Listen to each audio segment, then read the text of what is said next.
ہم میں سے بہت سارے لوگ انٹرنیٹ پر علامات کو سرچ کر رہے ہوتے ہیں۔ مثال کے طور پہ اگر مجھے سر میں درد ہوتا ہے تو میں گوگل میں سرچ کرتا ہوں کہ سر کے درد کی وجہ کیا ہے، تو سر کے درد کی بے شمار وجوہات ہو سکتی ہیں۔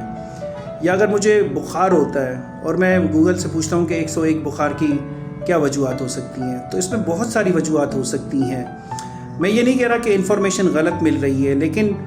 کہنے کا مقصد یہ ہے کہ ہو سکتا ہے کہ اس بخار کے یا سر کے درد کی وجہ کوئی اور ہو، کوئی اس کا کاز اور ہو، لیکن انٹرنیٹ پر آپ دیکھ رہے ہیں کہ بھئی کسی خطرناک بیماری میں کوئی ایسی شدید نوعیت کی بیماری ہو کہ اس کی وجہ سے سر میں درد، اور بہت سارے لوگوں کو میں نے دیکھا ہے کہ وہ پھر پریشان رہتے ہیں کہ کہیں مجھے اس کی وجہ سے تو نہیں ہے،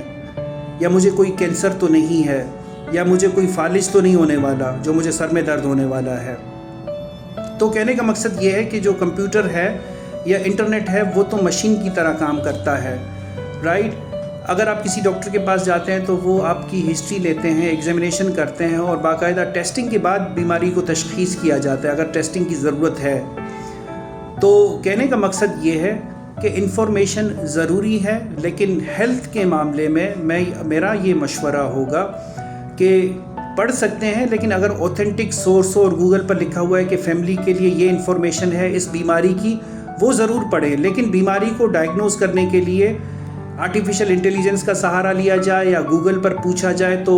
اس پہ میرے خیال میں وہ چیزیں درست نہیں ہوگی، اس سے آپ کی پریشانی بڑھ سکتی ہے۔ اس کے ساتھ ہی اپنا بہت سارا خیال رکھیے گا۔